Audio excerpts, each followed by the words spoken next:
Come out to the Ian Henderson Antique Mall at 600 South Broad Street. They're open Monday through Saturday 10 to 6 or Sunday 12:30 to 6. Shop until you drop at the Ian Henderson Antique Mall. Do you have a collection of films and videotape sitting in your attic, basement, hall closet, or a box somewhere that are being lost to time? Creative artists can transfer your 8mm, Super 8mm, and 16mm films, as well as converting your VHS, CVHS, 8mm, and mini DV to DVD. Preserve your family's video history for the generations to come. Creative Artists, 1113 West Spring Street, Monroe, 770-267-7368.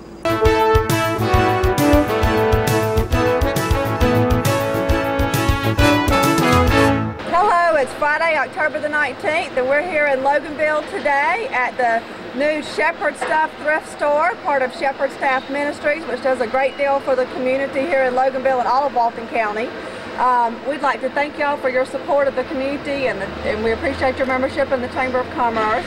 And congratulations on your opening of the new thrift store. Thank you. Mayor Nunley is here, and a couple other council members as well. Mayor, would you like to say a few words?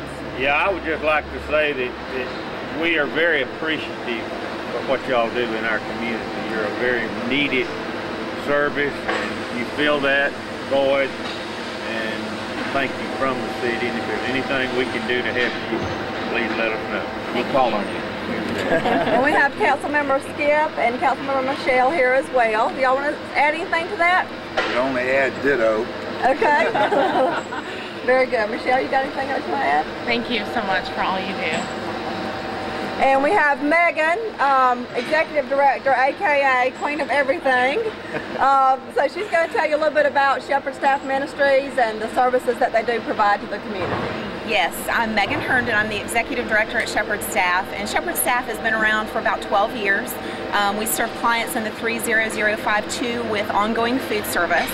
We serve approximately 10,500 people every year. In addition to that, we also provide housing for homeless and additional other programs to serve our clients in a more holistic way than just providing them with food. We have a Thursday night Bible study. We have about 50 people that attend that on a regular basis. And of course, the addition of the thrift store is why we're here today. And it's a big part of moving us forward in what we're going to do in serving this community with vouchers for our clients and just giving quality products, quality used products at good discounted prices. So we're pleased to be here, and we're very appreciative of the support this community provides to us. Very good. Now, if someone wants to donate something to the thrift store, what should they do? They can come here Tuesdays through Saturdays from 10 to 4. Okay, and tell us your address. We are at 76 Bay Creek Road in Loganville, and we're right at the top end of Bay Creek Road, just right off of downtown. Okay, and are your hours the same as drop-off? The hours are until 4:30, so for the thrift store we extend them 30 more minutes, and then the food bank is open 2 days a week, Tuesdays and Thursdays from 1 to 4.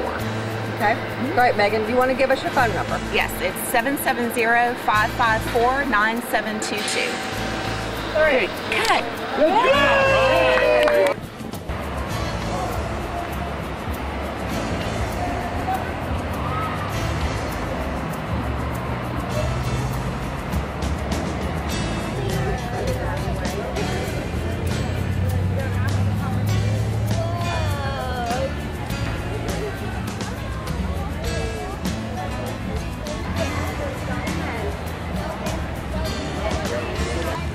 I know. We're supposed to act natural like it's...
This is Saturday, October the 20th. We're here at Fall Fest here in Monroe.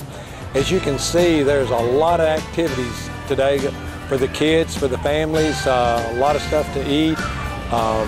They have, you can see in the background there, they've got the horse rides, they've got the slides. Just a lot of activities going on today at Fall Fest in Monroe. This is Paul Mullins with Walton Entertainment.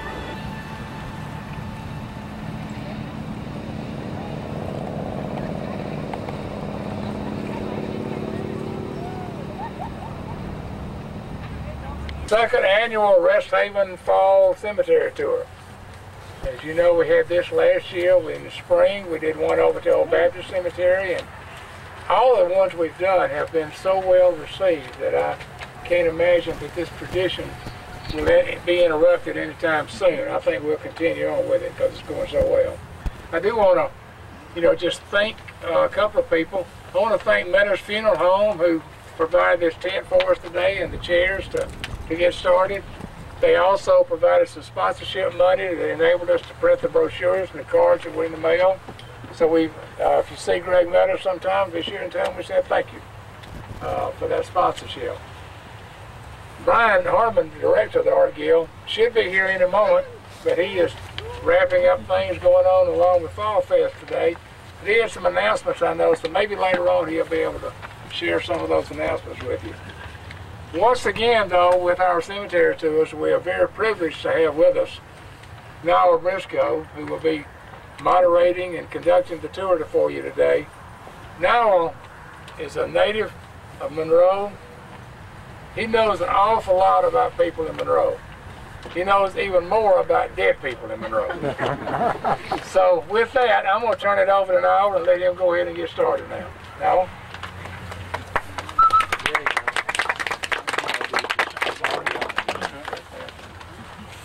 There, I appreciate that. I might just sit down, and since I am somewhat aged, I might just sit down and talk to y'all instead of stand up. But I want to say what an honor it is to meet with you again on the second annual tour of Rest Haven Cemetery. And it's wonderful to see so many friends and familiar faces back here as we salute more Monroe citizens who helped shape and define our city and county. And before I begin, I too want to express my appreciation to a few people who have done a lot of hard work and given a lot of effort to put on this event. To Greg Meadows again, for not only sponsoring the event, but for the tents and the chairs. This makes it feel more like what we're supposed to be doing in a cemetery. His enthusiasm for what we're doing, along with his willingness to help out in any way, is so much appreciated by everyone involved with this tour.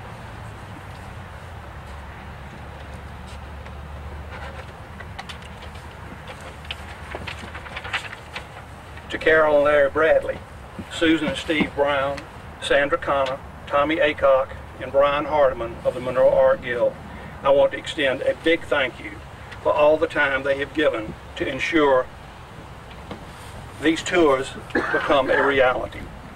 It's because of their ongoing love of Monroe's history and the appreciation of our rich heritage that makes possible these tours in giving glimpses of the people who gave Monroe the background history that now stretches into the future. You all deserve a great big thank you.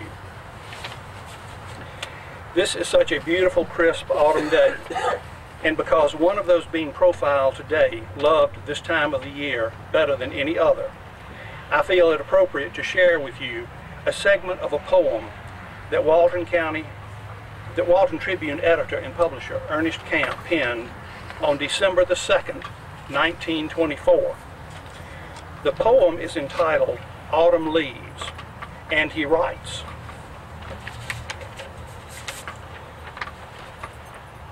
"Ah, dead leaves of autumn, I envy your flight.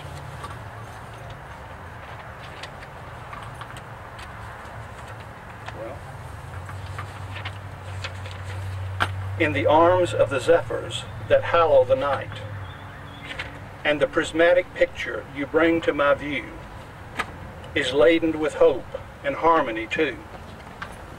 In forest and woodland your cadence has stirred the soft heart of nature, the soul of the bird, and the resonant swing of your form in the air waft a memory of seasons, both wondrous and fair. Dead leaves of autumn, what a message you bring from autumn and summer and winter and spring.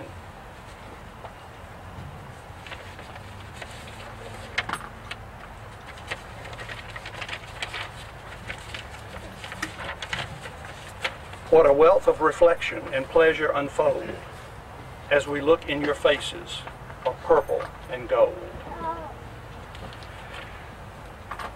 So now we begin our tour today, starting with the grave very near to us, a lot closer than I imagined, that of Joseph Paul Reiger, a short-term resident of Monroe who was commonly known as the Old German. Right here.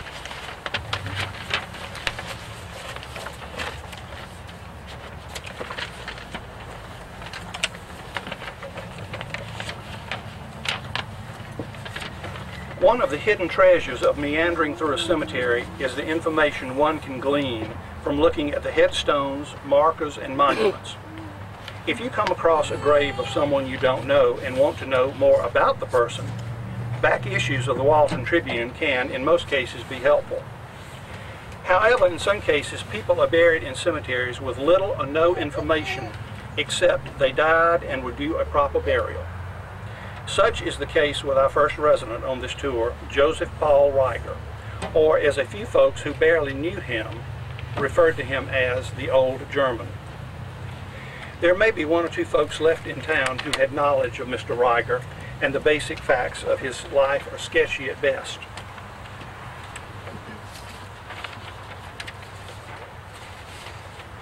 Many have asked the question, how did someone almost totally unknown manage to acquire one of the choicest burial plots in the cemetery?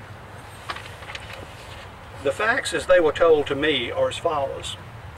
Mr. Reiger, known to those at the time as the Old German, was found dead at the boarding house of Mrs. Alice Aycock on February the 2nd, 1948. Dr. Samuel DeFries was called to Miss Aycock's home to pronounce him dead, and an inquest was held on the order of Dr. P.D. Briscoe to rule out any foul play.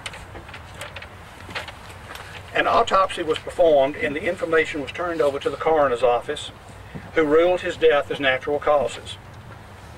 The remains were taken to the E.L. Allman Company for preparation for burial while relatives were searched for. Notices of Mr. Reiger's death were printed in the Atlanta papers along with radio notices asking anyone who might have known him or members of the family to please notify the funeral home. An FBI agent from Atlanta came down to investigate the case. And Agent Bell took his immigration and naturalization papers, which were issued in Cincinnati, Ohio, back to Atlanta to keep the case open. The search went on for 2 weeks while the body remained at Allman's funeral home. At the end of the 2-week period, when no one came forward to claim the body, city officials donated money for Mr. Reiger to be buried here at Rest Haven, and the funeral home absorbed the cost of their services in giving this brief citizen of Monroe a decent and proper burial. Reverend James W. Seegers officiated at the graveside on March 3, 1948 at 4 o'clock. With only a handful of mourners present with the cemetery and funeral home personnel. After the burial for Mr. Reiger, there appeared on the grave a crudely fashioned marble marker, as we see today, offering little information. In 1997, E.L. Allman III purchased a new granite marker for the old gentleman and placed it on the grave below the original, as Mr. Allman felt he deserved a better marker than the one originally placed here. The information gleaned from those who had a passing knowledge of Mr. Reiger provided the following information. He was 5 foot 8 inches tall, 72 years old, and was missing a thumb, forefinger, and middle finger from his left hand. He had arrived in Monroe only a short time prior to his death and worked for one of the downtown merchants. Only a few coins were found in his pocket. No information about relatives or friends was ever received by the FBI or the funeral home. After a period of time, the FBI closed the case on Joseph Paul Riker. His time in Monroe may have been brief, and he knew few people, but in death he was treated as a valued citizen and given a dignified, proper burial among his town folks.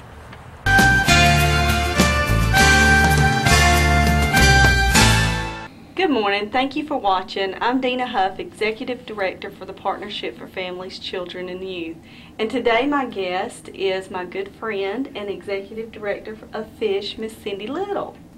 So today we're going to bring you some information I'm sure the community has been waiting to hear about, and that's the FISH MD program. So Cindy, I'll let you get started telling us about this new wonderful clinic that you're going to have very soon. Well, as you know, we have always helped with medical and dental.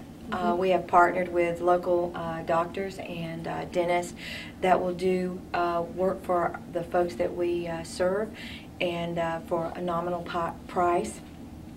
We do feel we need to help the doctors out. We are looking forward to having a full-time, which will include evenings and Saturdays as we advance along, and based on really the volunteers that we get.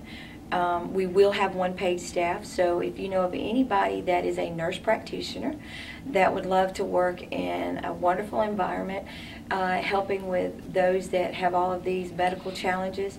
A lot of these people are your working poor. They do not get insurance on their jobs and they cannot afford it. We have a lot of people that just are between a rock and a hard place, and a lot of the reasons why they're not working is because of the medical issues they have. Diabetes, high blood pressure are not being addressed. The really sad thing is all it takes is a doctor's visit to get a prescription and a $4 medication, and we wouldn't have 40 and 50-year-olds walking around with strokes and things like that. But we're very, very excited. We will be going into the old Healing Angels building on Alcovey Street, and I would say a huge thank you to the Board of Healing Angels that recently this week gave close to $18,000 two checks as they closed out their accounts to FISH MD. We have met with them, and they have been very gracious to leave some of their things for us to use, and as well as many of those that were on board with Healing Angels are now going to come on board with FISH MD and be a big asset to us. Awesome. So our medical director is Dr. James Michael Cobb from Bogart, and he called and volunteered, which was a big plus. He's a great guy, and his heart and passion is to serve those in need. At his own practice, he does do free service, and he has what's called Pay It Forward. And the Pay It Forward is where, let's just say if you've got a plumber that's coming in that's got blood pressure issues and he's working with Dr. Cobb, then Dr. Cobb will ask him and give him a sheet of paper that explains to him that he will go do $60 worth of work or a couple of hours of free labor, even helping an elderly person fix a sink or things like that. They get that person to sign off on it, and then they bring it back to Dr. Cobb, and he will continue to do a free service. This will be implemented at FISH MD, and we're also looking to implement it at the FISH Ministry for those that get financial assistance. The reason is not, some people think, oh, well, you want to get something, in return.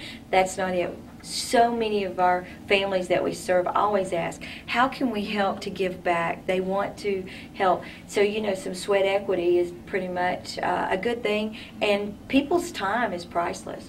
So we're really looking forward to that aspect of the FISH MD. Dr. Cobb said it has been such a blessing.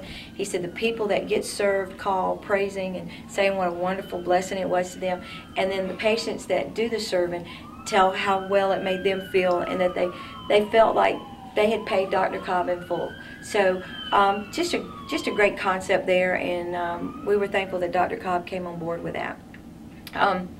We will probably have our grand opening in mid-January.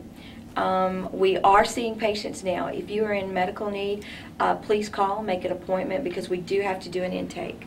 And once we see that you are in a position that you cannot pay a doctor, then we are continuing to work with the doctors that we are now and dentists until we get open. So if you know of anybody, nurse practitioner, that would like a full-time position as our nurse practitioner office manager, then please call me at 404-557-8860. That's my cell number. Just please call me, and we'd love to meet her and or him. We got some guys out there, and so that's always, you know, welcome to. We're not going to push the boys aside. Anybody that has a compassionate heart and is organized and can show some due diligence and understand that you know, folks aren't always going to be what we want them to be. And in our environment that we're in, a lot of our folks are hurting so bad, and they're depressed, and there's a whole kinds of things. And that's another thing that we want to look at is as the patients come through, we want it to be a center of excellence. We want them to feel like they're just, this is just a nice medical facility. I am like everybody else. The last thing we want them to feel is that they're coming in the backside of an old store or something. We're just sticking them in, you know. We have a lot of wonderful volunteers that are helping clean up, paint, and get it ready. We've got all kinds of new stuff to go in to make it look nice, but we really want it to be, when someone comes in, that their dignity and pride are still intact when they leave, and they feel that they leave with hope, and prayerfully they leave a lot healthier. And there will be education parts of it. We will walk alongside of our blood pressure, our dialysis patients that need help, and also with the dietary things. We're going to be helping with that. So we're going to really try to be very careful to treat the whole person. We have pastors that will be available at the clinic, and they will be doing anointing, anyone that would like to be anointed, and also a laying on of hands, and prayer is always available anywhere at Fish, including the thrift stores. So extremely excited. The community is been very supportive. We are partnering with Clearview, and we appreciate JT and his support. And we're just looking forward to saving the hospital money, but also saving our patients and our brothers and sisters in need, saving their lives. This is going to be one of the, we talked about it in our executive committee meeting, and this is probably one of the biggest things Fish has ever done that can truly make an impact on the community as a whole. So, and we take that very seriously. And my hair's all still intact. So eventually we will be open, and that day will be a day that we will really be praising God, because right now funds are coming in, and it's overwhelming just to see how it all lined up. It was just in God's timing. So we're all excited.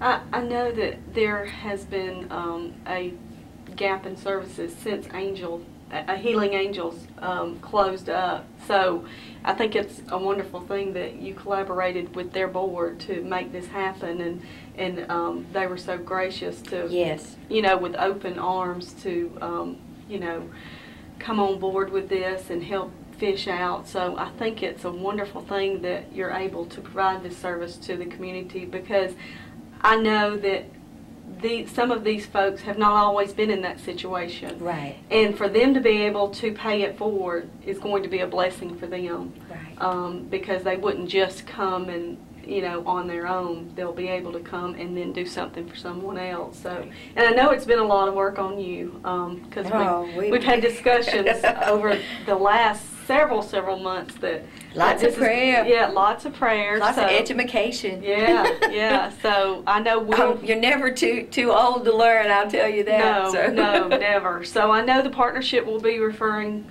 patients over to y'all, and as well as so many other folks in Walton County. So anything that the partnership can do to help out with that, we'll be glad to do that. Well, and y'all have always been able to do that, and we appreciate that. But and we really appreciated Representative Bruce Williamson. He facilitated getting Dr. Edwards and Sharon together with myself and Ed Reinagel, the chairman of the Fish Executive Committee. And it was really good to see that rather than it just stop, that they were kind of like passing the baton on. And so we were very thankful, and I admire all of those that work diligently, bless their hearts.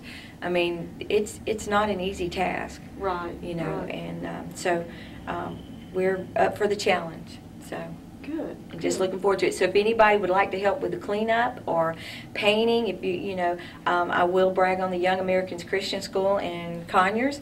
They're bringing 44 of their seniors. Wow. And they're going to be painting. Wow. So we're really excited about that. The men from First Christian Church are going to come and do the trimming before they come to do the actual painting to kind of help expedite that. It looks like we've already outgrown the building, so we will be taking in a second building for the dental, which will be on the corner. So we're where the Department of Labor was on Alcovey. At the far left corner will be the medical clinic, and at the far right corner will be the dental clinic. We've got some wonderful dentists that are on board, and Denise is just going at it, and she's getting ready to get that dental part going. So we're excited, guys. Like I said, this can really change this community. I'm tired of seeing 41-year-old African-American women having strokes and 52-year-old men having strokes and not being able to work and support their family and getting into depression, all because they could not pay a doctor's visit and a $4 medication. And so that's a shame. And that's not just here in Walton County, guys. This is throughout the United States. So I just ask for your prayers, and you know, for those that will be serving and those that will be served. It's just an honor to be able to step out again. I mean, you know, every time we turn around, God shows us some other need, and the community just comes together. Because Fish is not like this little entity by itself. Fish is the community. Right. I mean, we couldn't do what we do without all the wonderful churches, the businesses. You know, if you sat down and really started thinking of I can't think of anybody that's not a part of it. So it's just a great opportunity to serve, and I really love my job. I love the people that I work with, and I love seeing how we can put all of our differences aside and focus on serving one another. And basically that's what God's called us to do. Right. And if the world would do that, you wouldn't have all these problems we've got right now. We wouldn't have sick people. You wouldn't have people in their cars. You wouldn't have all of these sleeping in their cars and things, you know. But we just got to get to that point. And you know what? We may start it right here, and it'll catch on fire throughout. That's our prayer. But thanks to the community. Thanks for all of your prayers, your support throughout the years. We're 20 years old, you know, as of this year, and continue to grow. And it's only because we have such a wonderful community that believes in helping one another. So thank you. Good. Well, thank you, and thank you for coming on with me today. And I would like to just add a little information from the partnership. I want to remind you about our annual House of Addictions. And I know this is going to air too late for you to come this weekend, but it will get started this weekend, Friday and Saturday, I apologize. Friday night from 7 until 10. It's at the old Monroe City Hall, and that's right beside Wells Fargo, downtown Monroe. Admission is $3. And this will carry on. We'll have it again next weekend, Thursday, Friday, and Saturday. Or Friday, Saturday, and Sunday. I have to get my dates straight. I'll let Paul show you the poster after we're finished. But this is going to be a wonderful learning opportunity for the students and parents and teenagers that may not be in school. It's a drug prevention tool. It takes them through the phases of addiction. And I'm not going to give too much away because I want you to come see, but we have different rooms set up, and in the end is a very depressing scene that it's reality. It's a reality check for the kids. So I encourage you all to come out. If you have any questions about that, please feel free to call us here at the partnership, and I can give you all the information you need. So again, thank you for watching. We'll see you next time.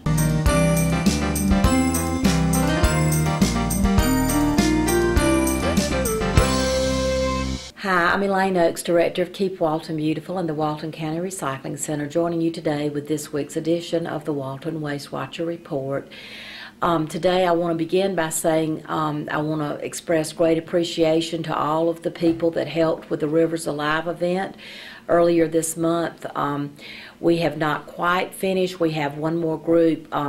Mike Cash's PAC 705 and the Rotary, the Monroe Rotary, are going to be working together to do a separate area on the Appalachie the first weekend in November if weather permits. So I'll be giving you all the final details about how much we cleaned up and everything after they turn in their information to me. But we did have a great turnout with Boy Scouts, Cub Scouts, Girl Scouts, and we cleaned a lot of areas the first weekend in October. So I'll get back with you on more details with that at a later time. Today I want to concentrate a little bit on talking about the upcoming America Recycles Day events. We have scheduled our date for Saturday, November the 17th, out here at the Recycling Center. And from 7:30 a.m. to 1:30 p.m. on that Saturday, we will be taking tires at half price. Each vehicle will have a limit of 5 tires per vehicle. And we cannot accept any kind of tires on wheels anymore. That is something that the company that we dispose of the tires with, they are not allowing us to bring them in that way. But that will be a good opportunity for citizens to get rid of their tires at a reduced rate on that particular day. We're also going to be introducing our cooking oil recycling. We have our bins set up now, but we're encouraging people that come through the center on that day to bring their used cooking oil that they no longer want and dispose of it in a proper way. And this is going to be going to the biodiesel facility Down to Earth, which is located here in our community. So I want to encourage everybody to take note of this. Once again, it's Saturday, November the 17th, 7:30 a.m. to 1:30 p.m. And if you have any questions at all about either of these activities, please give us a call at 770-267-1421. Thank you very much.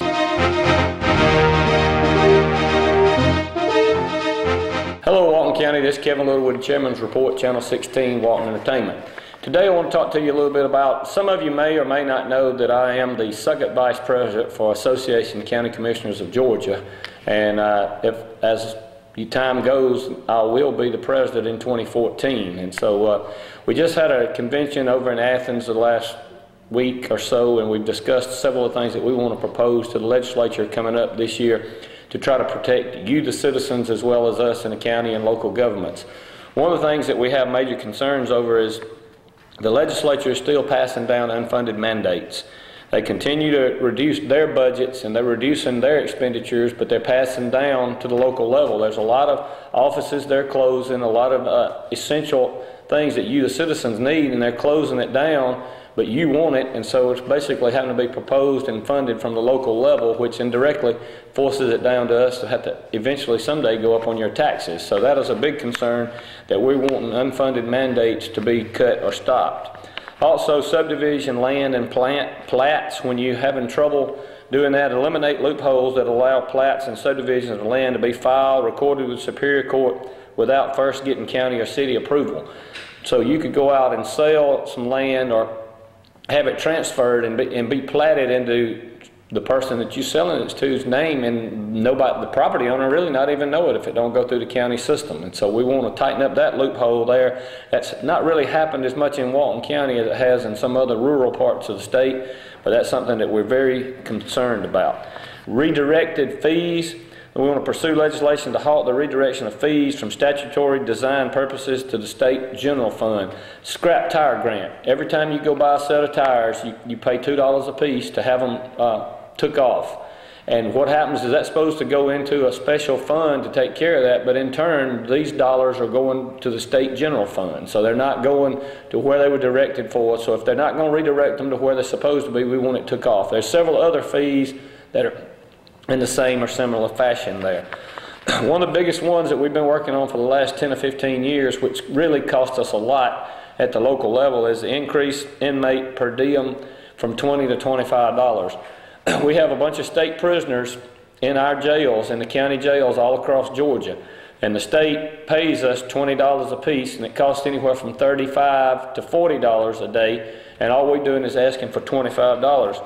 What happens is they've been closing the jails, they've been closing their prisons all around the state, and they don't have anywhere to put them. So what they do is they leave them in the local jails, and the local taxpayer has to pay for that fee there. And we have been trying to get the state to either build more jails or increase our compensation, try to cut our losses. That's a big hit for us, the taxpayers at the local level. In every county, if you noticed, every county has just about had to build new jails in the last 7 or 8 years because of the fact that I've probably, of the 400 prisoners, we probably got 70 to 80 right now that are state prisoners. That'd make a big difference in our jail if they would come and get them. And Sheriff Chapman does a great job of getting them out. He talks really good with Secretary of State Brian Kemp and Lieutenant Governor Casey Cagle, and they have been able to work in and out of getting our prisoners, but it's still a backlog on our system. Also, county officials' funds, we want to make it clear that all funds received by county officers or officials will be audited and included in the county's financials. Across the state of Georgia, there are several old type funds that were created in the 50s and 60s that some constitutional officers as well as elected officials are still receiving funds that you, the citizen, don't know that much about. You pay cash to get something, and then it don't have to be audited, and it sometimes can actually be took care of and not audited and shown on the books in the county system. So that's just a few of the things that I want to talk to you about. We are working to try to eliminate. It does look good from the federal level and the state level when they say they're cutting their budgets or when things like that, they're cutting. But a lot of times the unfunded mandates and things are pressed down to us at the local level, and so we're going to be very vocal about that at the Capitol this year, and we're trying to look out for us, the local taxpayer, to try to keep our money in our pocket locally. If you have any questions or concerns, please give me a call at 770-267-1316. Thank you.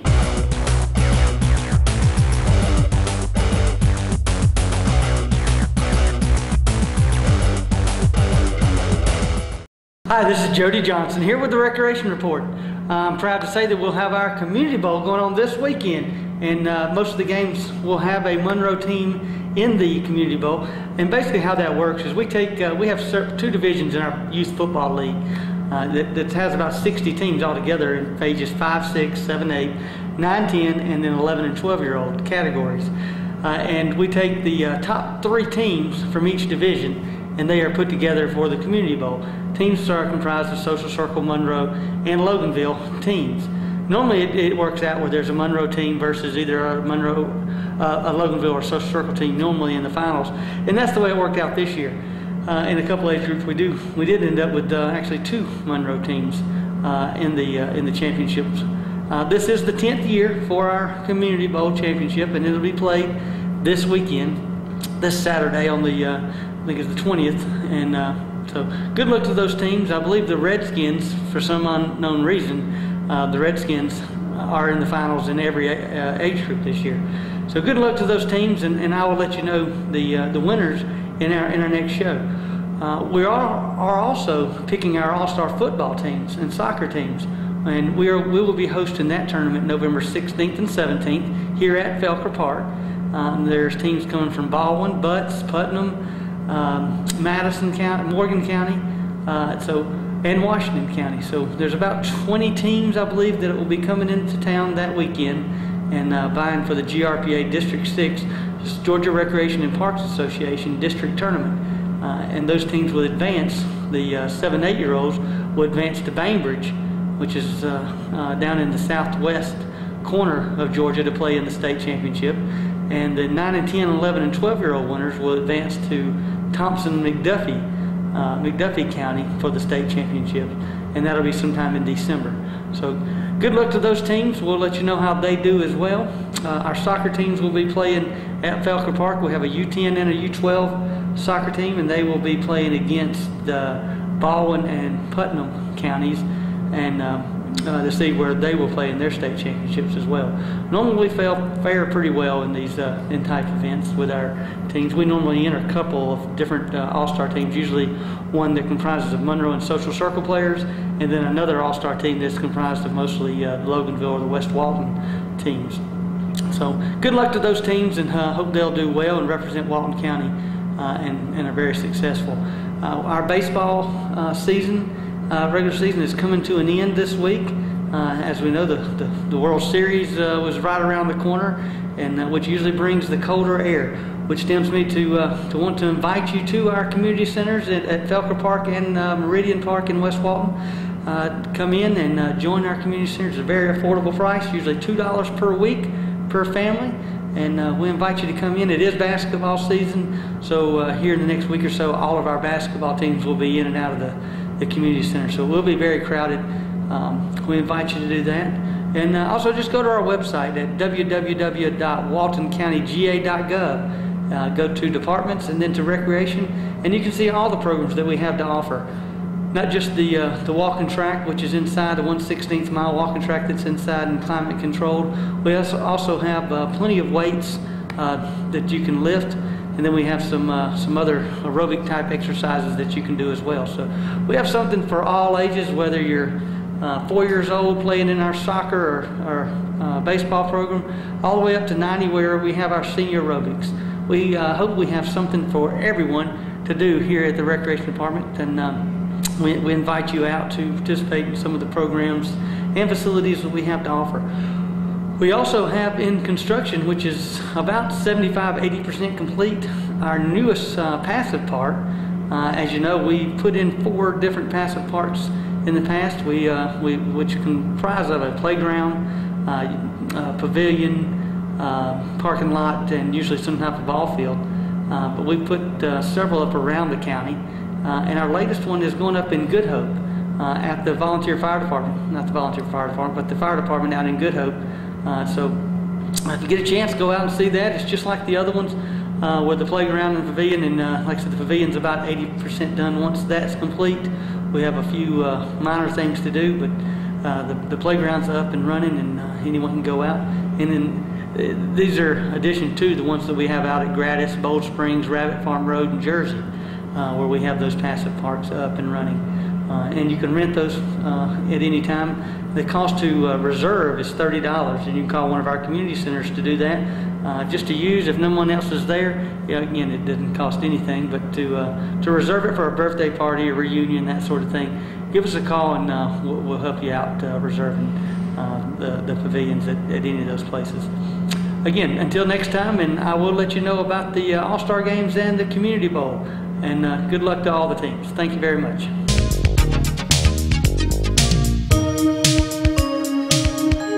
Hi, I'm Pastor Don Clark from Rivers of Mercy Church, and today I have, for real, now I've said this over and over and over and over again, but today, for real, I have my good friend with me, Dr. Billy Meyer, and he is here. We're out here at his place, out at Countryside Animal Hospital. And is it in Jersey or is it in Newton County, Dr. Meyer? Well, it's actually in Jersey. It's in Walton County. It's in Walton We're County. still in Walton County, but it's in Jersey. Our physical address is Covington, but we are in Jersey. Nice place. I just got the grand tour out here, and definitely a great place to bring your animals if you have an animal. But one of the reasons that we wanted to come to you today and talk to you today was because of an event that we have coming up on the 27th of October. And this is the second annual Animals and the Kingdom.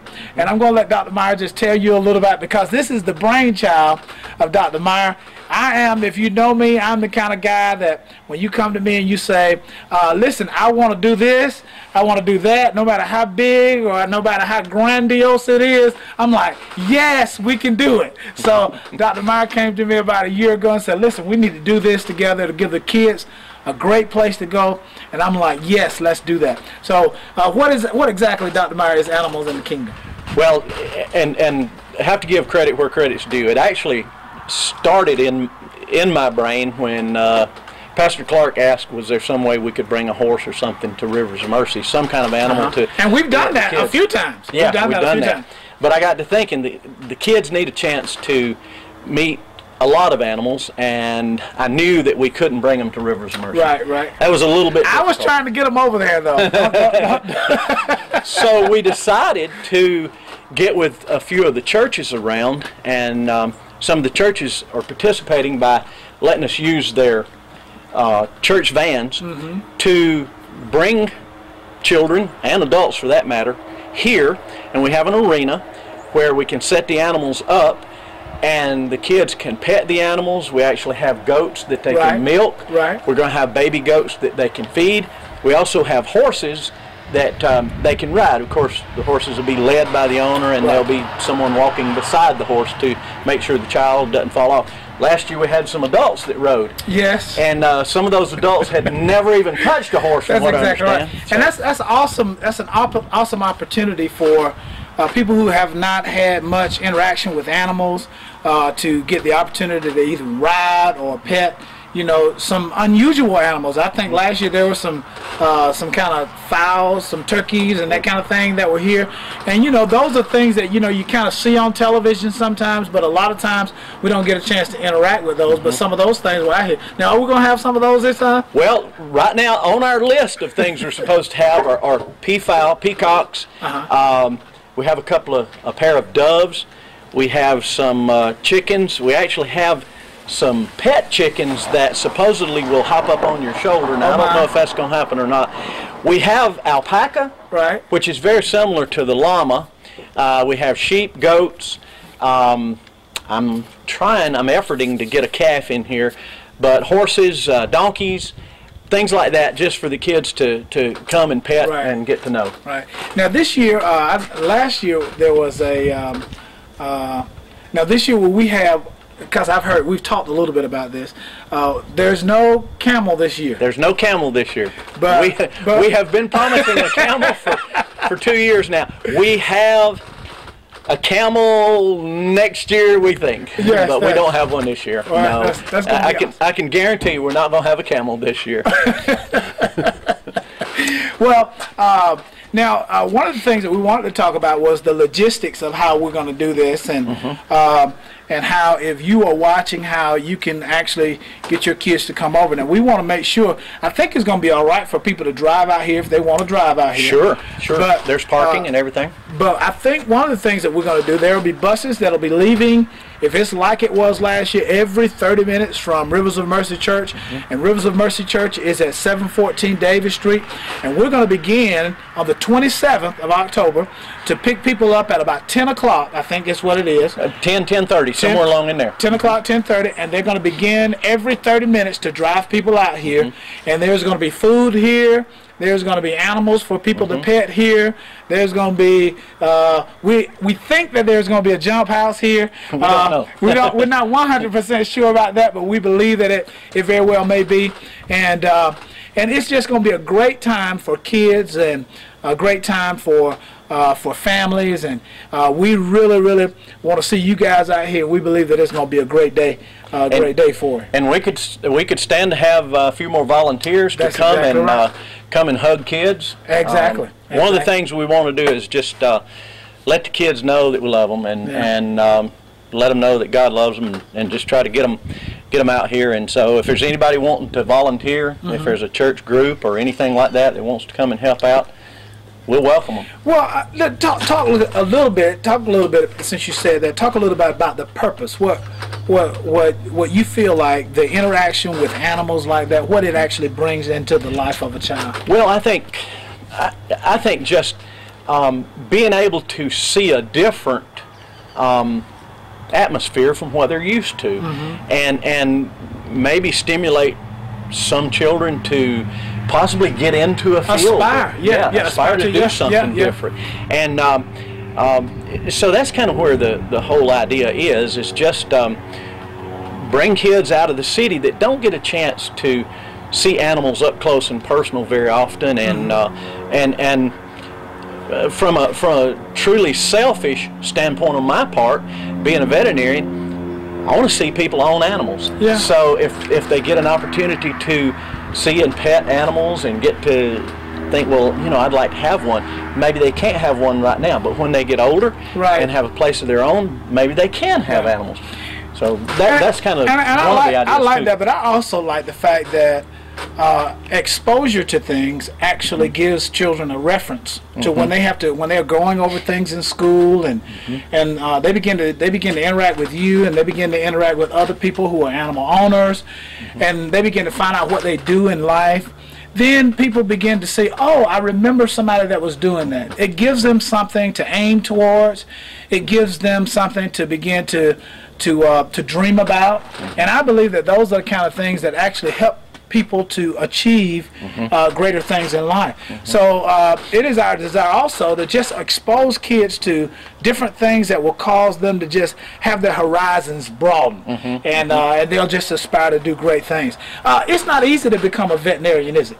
Not really. No, it takes a lot of schooling, but I always say if I can do it, anybody can. So it's possible for almost anyone to do it. It just takes some determination. But and I know you might not remember the numbers and all that kind of stuff. And I think you and I have talked about this, and I think we talked a little while ago with Dr. Speed about some of this also, about the level of academics that it actually takes. So if a child is actually desiring to be a veterinarian, then when he gets into 6th, 7th, and 8th grade, he really needs to be applying himself towards his books, because the acceptance, I think, is it a B average? You gotta have above a B average. You need to have in an A average, and the time to start with that learning process and learning ability is when they're young, and they need to really start learning how to study, learning how to remember things, and get into a process of applying themselves and doing well,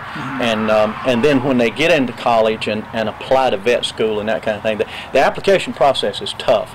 There's a lot of competition, but it's doable, and anybody out there watching us is capable of doing it. It's just planning. Want it. A lot of planning. Yeah, and I believe that, because I think a lot of times people fail to go in life where they want to go because they have not made the decision early on to plan on how to get there.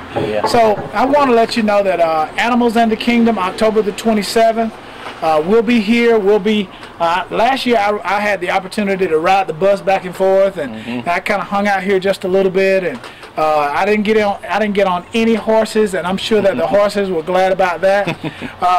But we begin to pick up at Rivers of Mercy at 10 o'clock. Dr. Meyer, do you remember what the address of this place is? Yes, 3435 Mahan Road, Covington. It's a Covington address, but we're located in Jersey. We're right out on the suburbs of Jersey, Georgia. So we're right off of 138 on Youth Jersey Road, approximately 2 miles off of 138. So if you want to drive here, come on, that'd be great. I do want to stress one thing: that Animals and the Kingdom. This is about the kingdom, and that's the main reason we're asking kids to come here. We want to expose them to things, but we also just want to let them know that they're loved by us, loved by God. That's the big thing. That's an awesome thing. Yeah, that's an awesome thing. That makes all things possible. That does. Because of Him.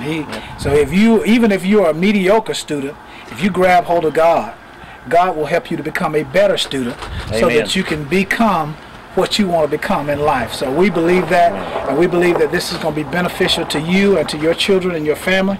So come on out, be with us. Thank you again for being with us today. We look forward to seeing you soon. Thank you.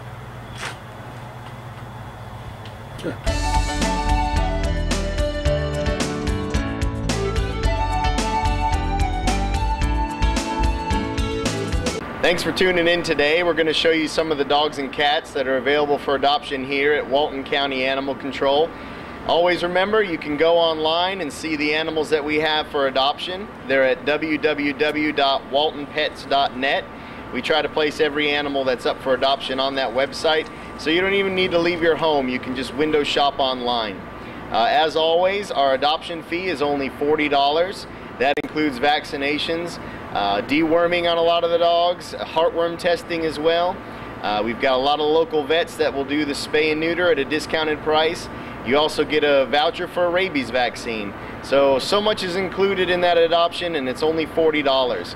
We've got a lot of great cats and dogs that are available for adoption here. So go online or come and visit our shelter any afternoon between 2 and 4:30 and see what we have available for adoption. And now we'll show you some of those great dogs and cats that are here at the shelter.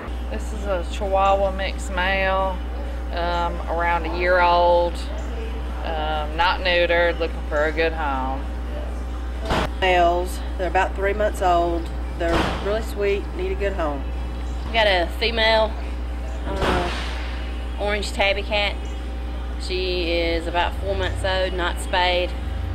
Very sweet. She's purring as we speak. Needs a home fast, and we do have other kittens also, and lots of cats coming in at the time, so you need to come get one. This is Stanley. He's Clyde's brother. He's again about 8 months old. He's already neutered, does great on the leash. He's been here for a few days already, so we need to find him a home pretty quick. All right, this is a male pit mix, about 4 months old, very sweet, looking for a good home. This is Jackson. He's a retriever mix. He's already been neutered as well. That's 3 dogs we have right now in the shelter that are already neutered. When they're already fixed, we don't up the adoption fee at all. It's still just $40. So they've been neutered, heartworm tested, vaccinated, dewormed, microchipped, all that for just $40. Since the rabies shot is included in the adoption, there's really nothing else you need for them for a whole year. So $40 not only saves the life of a dog or a cat, but gets you a great pet as well. And this guy's housebroken too.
On Tuesday, October the 30th, they will be at Katie's Diner from 5 to 8 o'clock.